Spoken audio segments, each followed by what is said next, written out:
pemirsa, Anda kembali menyaksikan News Media hari ini. Seputar informasi kembali hadir di sela-sela aktivitas Anda.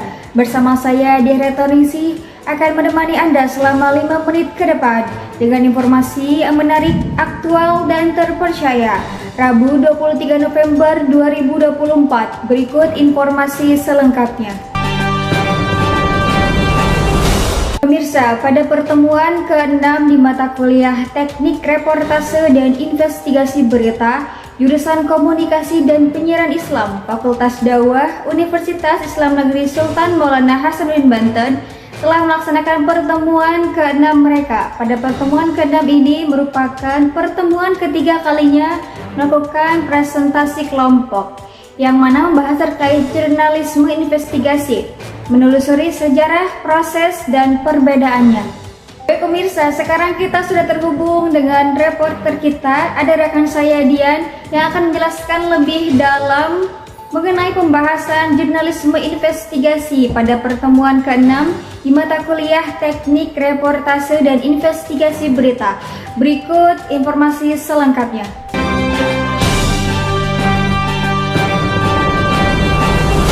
Melanjutkan apa yang akan dibahas pada pertemuan hari ini, yakni mengenai jurnalistik investigasi, sejarah jurnalisme investigasi.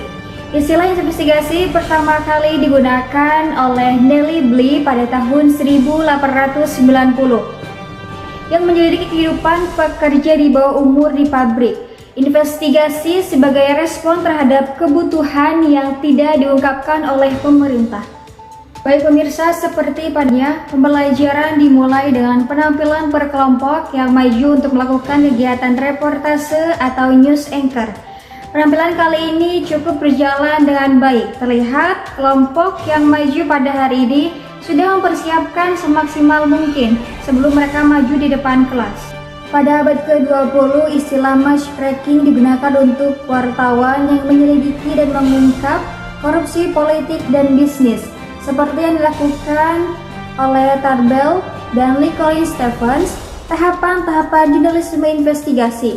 Yang pertama ada conception, yang kedua feasibility study, go on, go decision, ada base building, planning, original research, re-evaluation, filling the gaps, final evaluation, writing and rewriting, dan yang terakhir publication and following up stories. Pemirsa, ada beberapa perbedaan antara keempat jenis jurnalistik, yakni jurnalistik investigasi, jurnalistik opini, jurnalistik berita, dan jurnalistik feature.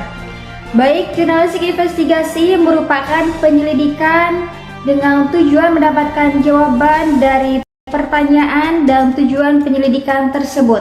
Lalu, jurnalistik opini di dalamnya sebuah media massa cetak, khususnya surat kabar dan majalah berita. Biasanya kita temukan juga halaman khusus yang diperuntukkan bagi karangan-karangan yang berupa berita opini. Selanjutnya ada jurnalistik berita, merupakan laporan yang membahas segala sesuatu yang menarik, penting diberitakan bagi pembaca yang disampaikan tepat waktu. Perbedaan jurnalistik investigasi dengan terletak pada proses dan penyampaian informasi. Dan yang terakhir, jurnalistik feature. Tulisan feature adalah tulisan jurnalistik yang disebut soft news. Tulisan ini tidak terkait waktu, juga tidak terkait dengan gaya penulisan seperti hard news. Pemirsa, selain perbedaan jenis-jenis jurnalistik, ada juga prinsip dalam jurnalisme, yakni kewajiban utama jurnalisme adalah pada pencarian kebenaran. Kualitas utama jurnalisme adalah kepada warga. Eksistensi jurnalisme adalah disiplin verifikasi. Jurnalis harus tetap independen dari pihak yang mereka liput. Jurnalis harus bertindak sebagai pemantau independen terhadap kekuasaan. Jurnalisme harus menyediakan forum bagi kritik maupun komentar dari publik. Jurnalisme harus berupaya membuat hal yang penting, menarik, dan relevan. Jurnalisme harus menjaga berita dalam populasi dan menjadikannya komprehensif. Oke, baik Dian yang telah melaporkan di lokasi.